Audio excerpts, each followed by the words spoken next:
Yo, Phantomaniacs! Welcome to the newest unboxing here on the Needless Things YouTube channel.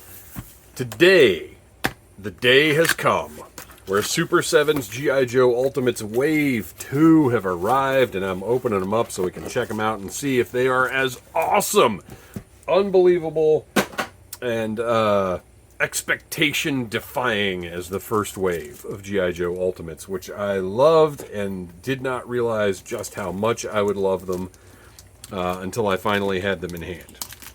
So now, I am more excited for this series than I am for just about anything else I collect. These are just hitting every single nostalgia button that I have. Oh, you know what? These bags don't have the greasy, filmy feel that some of Super 7's Ultimates have been having for a while. So that's a nice change. This line is, I didn't understand until I had it just how much I was going to love it. So today's Lady Jaye. You can see the box is awesome. I love all of the wear deco on it, the embossing, all the raised surfaces, just everything about it. This is just fantastic. I love it. And then the slipcover comes off, and we see Lady Jaye in the box. Colors look great. Back of the box, I'm not going to read the file card because it is a full version of a file card and not just the little bio blurb that Super 7 usually does. We have some images of Lady Jaye from the cartoon that this figure is based on, and that really is the magical element here, is that these are fully articulated, highly accessorized action figures based on the Sunbow cartoon that is the most recognizable and dominant form of G.I. Joe media. There's no way around it. So that's very special. And look at that. These have the new style of inner box where you just open the flap and slide those trays out. Wonderful. I've got the backdrop that is the explosion. Looks fantastic. Got two trays.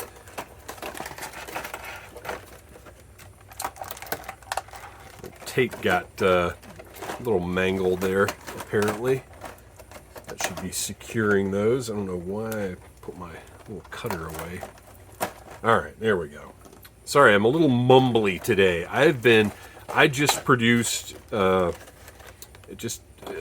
trailer for the Big Joe game show that will be debuting at Joe Fest in June. And I'm a little tired. I had not planned to do that today. I was just going to review these figures. But, you know, work is work, and it's always there waiting for you. So we've got these great little covers here. They're holding all of our accessories in place rather than just putting tape directly on them. I love that. You guys know how much I hate sticky accessories. And then our Sunbow laser rifle is in there. It's a little bent at the barrel, but I'll heat it up and that'll straighten right out. I'm not super worried. Obviously I'd rather it not be like that. It's not a big deal. Oh, wow. Look at that javelin. Okay. Look at all this stuff. This is great. This is, like I said, I just didn't understand how badly I wanted Joes like this until I had them in hand. Because with a lot of toy lines, like with Masters of the Universe, as a kid, I knew that the figures just were not what I was seeing on TV a lot of the time. Same with Transformers, that, these dynamic robots were having these big action battles and running around and stuff, and meanwhile, an actual Transformers toy was just kind of like a chunk with a few points of articulation, and I realize Transformers fans are not going to like me saying that, but in robot mode, the Transformers just weren't really that great, in my opinion.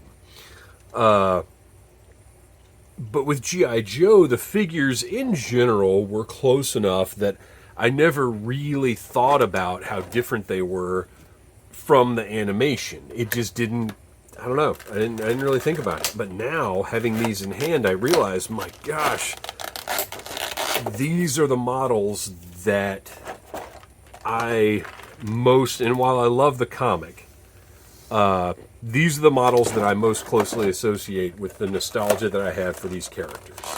Because the cartoon was the most constant and readily accessible source of G.I. Joe.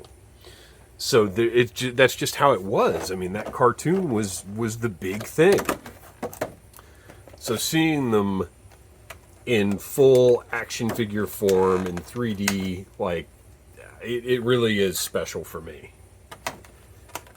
Ooh, that one's going to be tough.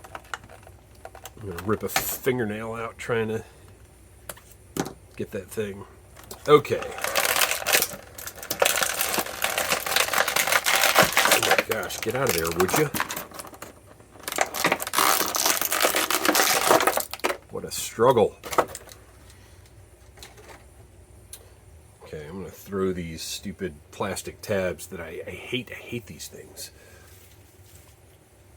Get that out of the way, move our little cutter, and there we go. Lady Jaye.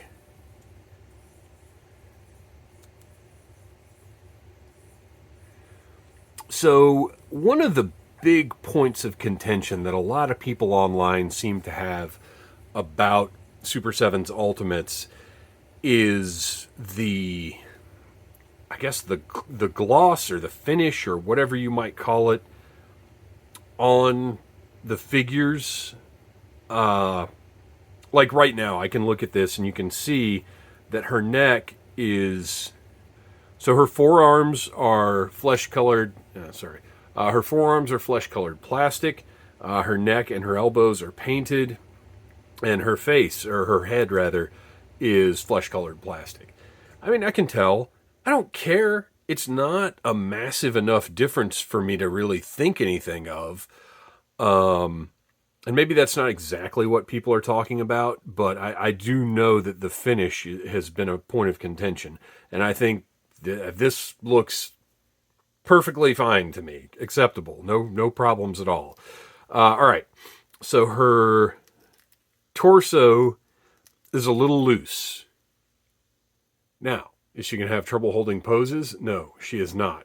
But the joints at her waist and at her kind of mid-torso there are a little loose. Elbows get just a touch more than 90 degrees on those. You got a swivel, a bend, bicep swivel. Shoulders are kind of standard shoulders for this style. Look at, you've got a little tampo right there. The portrait is fantastic. Paint looks great. Eyebrows look great. The hair, they've done a really nice job with that sculpt. Look at the collar on her shirt. Look how good that shirt collar looks. Let's get her quiver or whatever out of the way here. There we go. All right. So yeah, the raised collar on her shirt. I love the way that they did that, because it really wouldn't quite have been enough just to sculpt it on there, because in the animation she had that collar raised up like that. That's how it looked. So they've done a really nice job with that. Is this knife? Oh, this knife is removable, and the way that they've designed the sheath for it, it just kind of goes in there and friction keeps it in place, and it works. It's not, well, let's see. I can't quite hold her upside down by it, but I mean, it's in there. It's not going to just fall out. So really well done there. Her belt, or not her belt, so this is wild, and I would imagine this matches up with the animation. I didn't pull cells out. I'm not going to pull out images or whatever, because for me with these, it's a matter of, does this look like I think it's supposed to look? I'm not going to try and upset myself by comparing every square inch of this to, actual animation, especially when the animation varied so much just within episodes of the show. But it is odd that this strap just goes up to her shoulder and then just ends. But I have no problem believing that's exactly how it was on the cartoon. So she's got one little more detailed belt here, and then a belt kind of slung low on her hip there. We've got a peg on the back to store probably a canteen. And I will say, though, well, now, wait a minute. There might...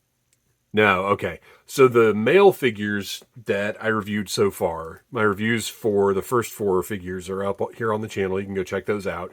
The male figures could sit in a completely, like, sitting position, whereas Lady Jaye can't quite achieve that same, like, 90-degree seated position. But she does look great. She's got a swivel up here at the top of her hip.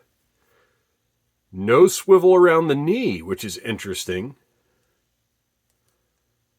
And then a boot top swivel. And then the ankles are standard modern ankles for, around this scale, 1/10 to 1/12 scale. Gloves look great. This is part of the sculpt and not a separate little piece. She is ready to fight you.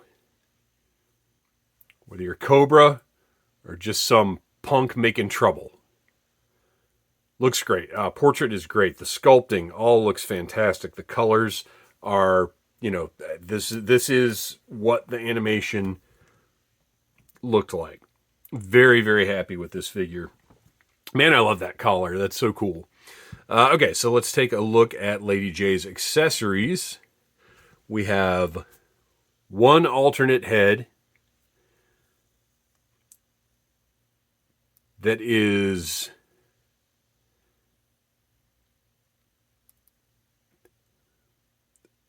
like the same? Like, am I crazy? Doesn't that look exactly the same?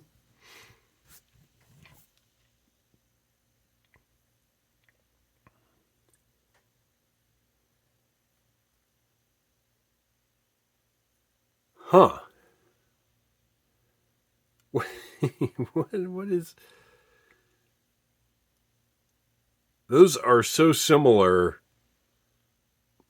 I mean, they may as well be the same, but they're so similar that even if they are different and I just can't tell for some reason, like, give us something a little different. Give us a yelling portrait or something. That's bizarre.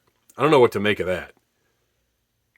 And then we've got an alternate portrait that has the open mouth and the headset, which is very cool. I like that. I love these kinds of things that they're doing. You can see all the detail. Ooh. Yikes. So that is some kind of... Hang on, let me get a little focus going on here. Pretty bad mess up on the top of that head. I don't know if that's scuffing or if that's some kind of other issue, but that's a defect. And we have once again come to the point in the show where I say, well, I guess I'm going to be contacting Super 7. And look, there's a little bit of whatever that is on the side of her head there as well. I guess I'm going to be contacting Super 7 for a replacement head/figure because that's not acceptable. Okay. So that's disappointing. Let's continue on through the accessories. You have the javelin gun, which is comes from the original action figure. We didn't actually see this in the cartoon. It was an action figure accessory, but I do appreciate that they've included the firing harpoon, spear, javelin thing. Pretty cool. They didn't design it like Hasbro's, where it interacted with actual separate javelins. I thought that was very clever engineering, but I get it. Hasbro already did it. And since we've got all these javelins to go with this Lady Jaye anyway, is it really necessary? I've got several different interchangeable hands. Got a couple of open gesture hands. A set of closed C grips for the javelins, and then a set of open C grips, or pistol grips rather, with the trigger fingers. We have got Lady Jaye's video camera, another figure, original action figure accessory. But I will say, kind of disappointing. I don't mind it being black, because when they're just including things that are not Sunbow. I don't mind them taking some liberties with the looks, and I'd rather have a black video camera anyway, but no paint at all. Just put a little gloss on the lenses, just something would have been nice, but this is just a straight up black rubber video camera. It looks like, sculpt wise, it looks great, but it could use a little something else. Paint the strap green, maybe. Something would have made this a little bit more interesting. And then we've got, I already pulled her javelin head storage. I love that they've included a few different styles here. You got the explosive, you've got the regular javelin, and then you've got the opening, I guess, nets or whatever these would be, grappling type things. Very cool. Got the canteen. Nicely painted, like the snaps, like the canteen itself, and that's going to plug onto her belt here, hopefully securely. Oh yeah. Nice. So friction holds that in place very nicely. We already took a look at the Sunbow rifle that, like I said, I'm going to have to heat up and straighten that barrel out. But looks great. Great sculpt. The painted detail is very, very nice. I'm happy to have as many of these as Super 7 wants to give us, or sell us, rather. That always drives me crazy. We've got, oh man, we've got a sort of grapnel harpoon top with a decent length of string. You know, you're never going to get, 4 feet, but it's better than a scrap. Pretty decent. And then you can see where you get a nice little harpoon look going on there, and that plugs into, if you so desire, the javelin. Oh, wow, ooh, yikes, that doesn't stay in at all. Okay, well, we've got another one of those. Let's see what it does. It's a different harpoon tip, which is awesome. Also with a length of brown line attached to it. Pretty cool. And it also does not stay put at all in that javelin handle. I mean, just loose as could be. Like, if you hold it straight up, it's fine, but yeah, that's not super impressive. I wonder if any of the rest of these are going to work. No, all very loose, but great sculpt on this one. Oh, that one stays in a little better than the other ones. That one stays in a lot better than the other ones. Still falls out, though. And then, let's see, we've got this wacky thing. And these are all in really, really nice silver. The silver looks great. Nice and metallic. Looks good. That one actually stays in pretty well. We've got tons of these things.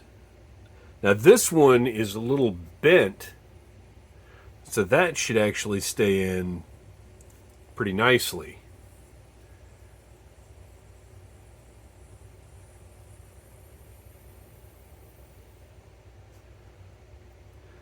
Okay. Oh, that one's not going to stay in at all. Looks cool.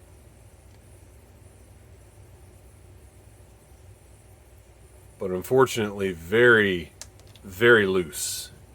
Gosh, this is disappointing. I was ready to love these figures.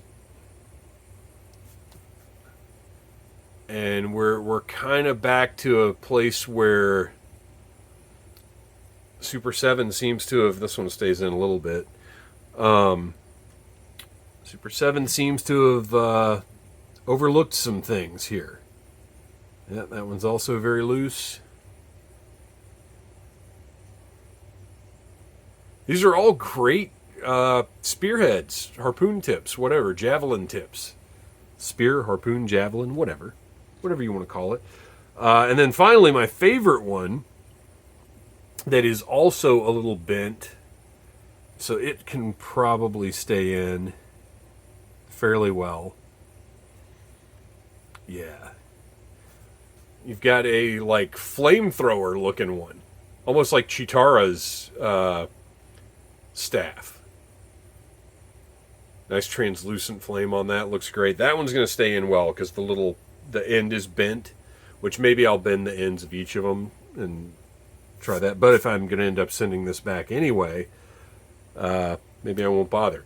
So the javelin itself, very rigid. Nice, rigid plastic. Very happy with this. And then you've got a couple of full javelins here. One with some little pieces ejecting from it. And then kind of just the standard issue regular Lady Jaye javelin with the head permanently affixed. Looks good. And that is everything. So in review, look, I can't say there's a lot of great, but the things that aren't great are pretty disappointing. All of these javelin heads, this little part right here needs to be thicker so that they stay in, and they don't. It's kind of lame. And then, let's see, the camera is, I'm not going to say the camera's a letdown. It could be better. They could have put a little more into the paint job on that camera, I think. The second portrait that looks exactly like the regular portrait to me is very confusing. I don't understand that. If you guys see a difference in these two portraits, please tell me in the comments. Her eyebrows are perhaps slightly angrier, but not really. And again, if there is a difference, it's just not enough to make it worth the second portrait. They should have done a yelling head or something. And then, of course, this awful mess on the top of the headset head is pretty bad. So we've got some significant misses with this figure. The design, I think, is great. The production has some flaws. So there you go. So we've got 3 more of these to go. This is the first one I'm reviewing from Wave 2 of Super 7's G.I. Joe Ultimates. We'll be back the rest of the week with the rest of the wave, so let's hope things get better. Until then, yo, Joe! Smash that like button if you like needless things.